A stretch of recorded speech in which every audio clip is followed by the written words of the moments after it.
You are leading edge creators in contrasting environment that we see as perfection, that assists you, the focusing geniuses that you are, in focusing your vibration for the purpose of taking thought beyond that which it has been before.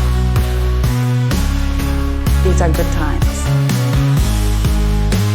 And as each new experience brings to you a clearer, more defined, more specific, more personal desire, that desire vibrationally emits to the boundaries, to the boundlessly boundless boundaries, limitless corners of this universe.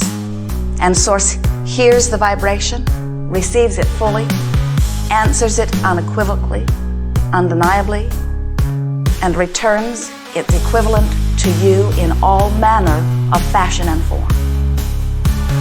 And all you have to do is sync up with the vibration. All you have to do is get somewhere in the vibrational proximity of the vibration of your own desire in order to live fantastic manifestations that you have chosen through your contrasting perusal that brings you to preferences of your own.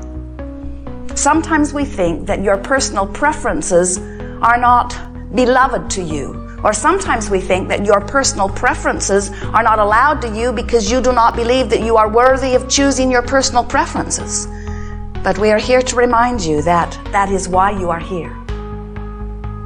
To mine the delicious fields of this leading edge experience in order to conclude your preference. And as you conclude it, it is answered every time, no exception.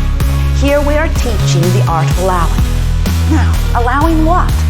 Allowing the well-being that is natural to you, allowing the clarity that is natural to you, allowing the physical stamina that is natural to you, allowing the abundance in all manner of things that you consider to be good that is natural to you. In fact, this is the premise that we so much want you to remember. Well-being wants you. Well-being is flowing to you. Well-being is your legacy. Well-being is who you are. Well-being is what you should be living. Well-being is what you will be living unless you are doing that thing that doesn't let it in. And that thing, that only thing that you ever do that doesn't let it in is that you fixate on some truth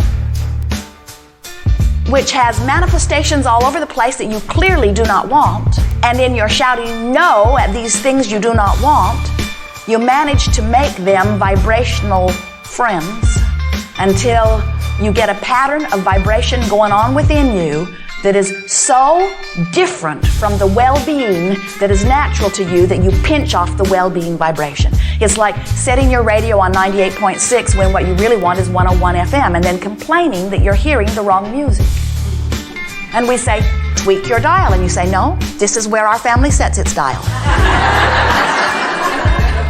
This is the way my mother set her dial. This is the way her mother set her dial. It would upset my family if I tweaked my dial. And we say, then suffer with them. Because misery loves company, and law of attraction makes all of that possible. Or make a decision that you will begin adjusting your dial to the frequency of your core. You say, it is our desire to assist you in recognizing relative to the issues. Issue usually means it's something that is troubling me a little bit. It's something that I do not quite yet have lined up in the way that I want. We are happy to visit with you about those issues, but you will notice that we are not too eager to spend too much time reactivating within you the vibration that disallows what you really want. In other words, we want to help you get onto vibrational frequencies of your own desire. And in order to do that, while we may briefly stir up or poke at you with a stick those things that you do not want, just to discern clarity about what is wanted, we are wanting to assist you in turning your attention toward what is wanted as quickly as possible. But in this art of allowing, we have to remind you of something that many of you have forgotten, and that is, you don't have to take a subject that has been troubling you, like not enough money, or like bodily condition that does not please you.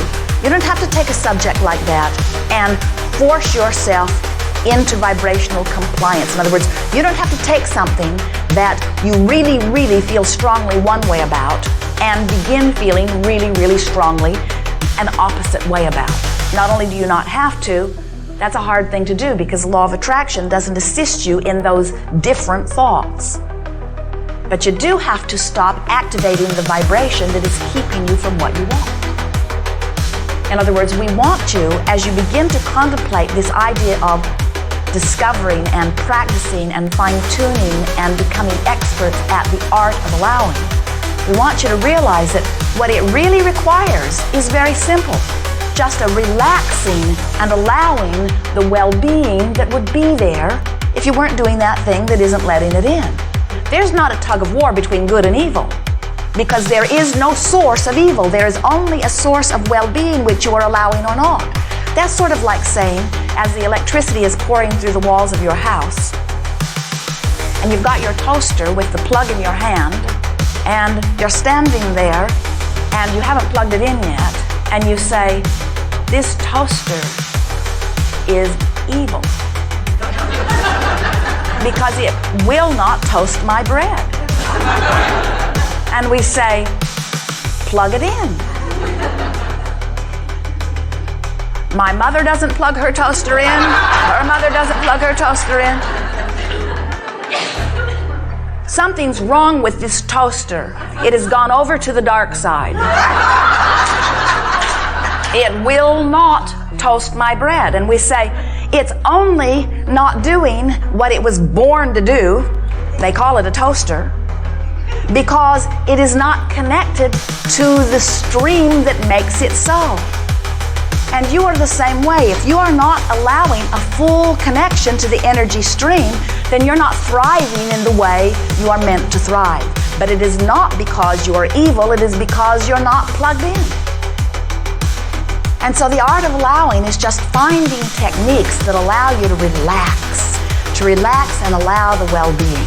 We don't want you to look at some situation that is happening somewhere on the planet, maybe even in your own home or office, and see something that is really upsetting to you, and then try to work it around in your mind to make it good when it clearly feels bad to you.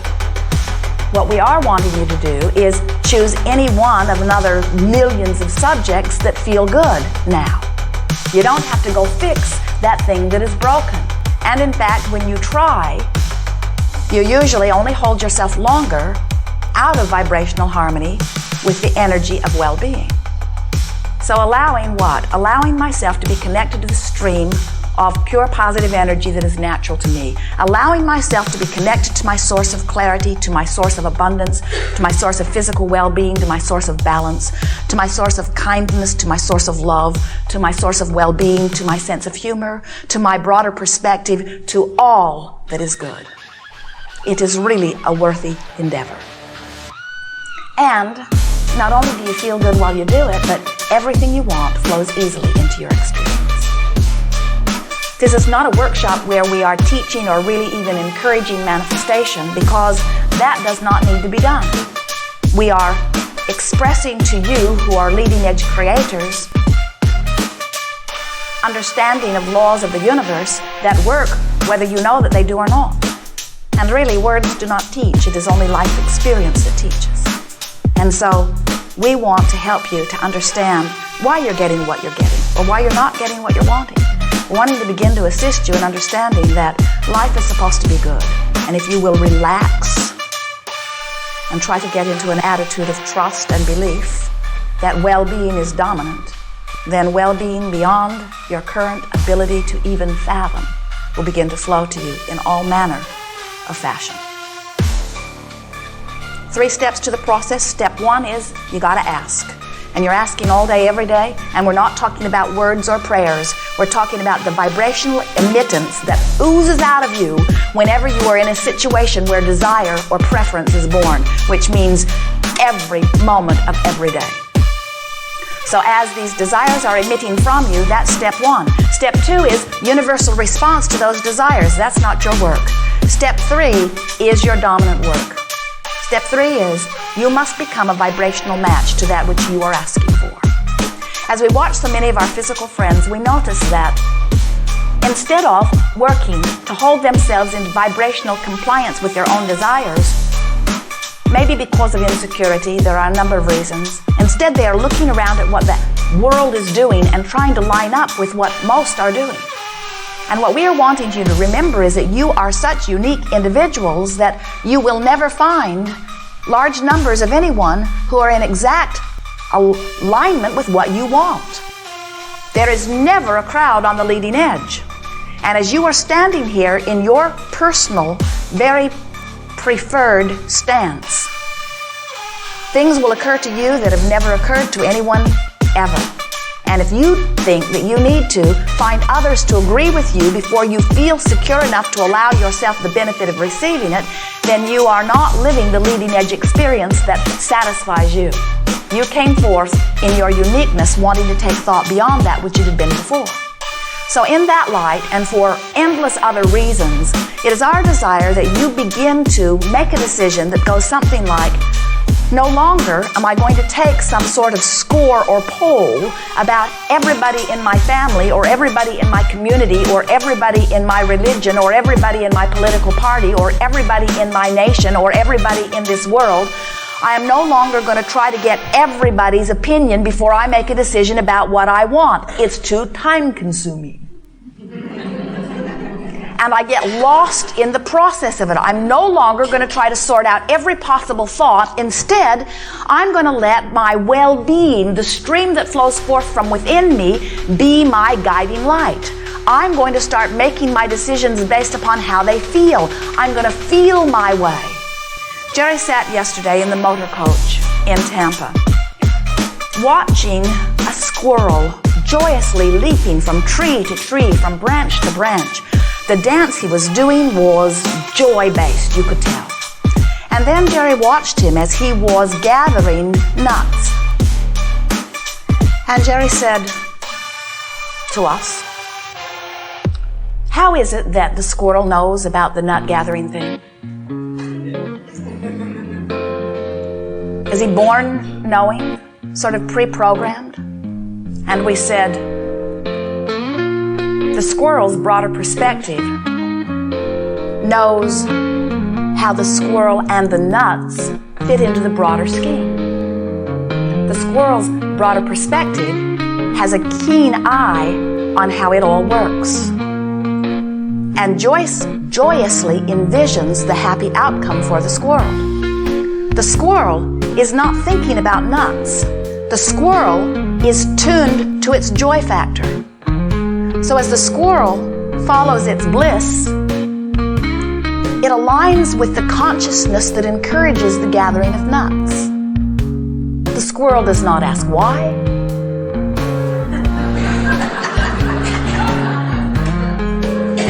The squirrel follows its bliss. And right now, bliss is gathering nuts.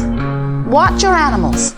They do different things at different times, not because they are pre-planning their future experience, but because they are aligned to their bliss. And when they are aligned to their bliss, the broader intelligence that is them, that knows the greater picture, inspires joyously the action that always brings the perfect outcome. And you are not different from the squirrel, except that you get to contemplate and define specifically, and you tell the universe. Now, you're not different from the squirrel in that regard either, because the squirrel tells the universe, I want to eat.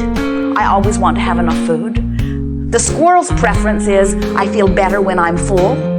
So the squirrel is emitting preference just like you are. You are just emitting more fine-tuned preference. But it does not matter how specific you are. Source energy hears every preference that you utter and then joyously guides you toward thought, word, and deed in every moment of your conscious awake state in order to assist you in the achieving of what you want. So really what we're talking about is finding ways to get in sync with that broader flow. Now, if you are a physical human who is determined to prove your worthiness and separateness from this greater, broader source energy, then you're not going to be very happy in this process that we are offering here. Because the process that we are offering says you're already worthy. There's nothing to be proven.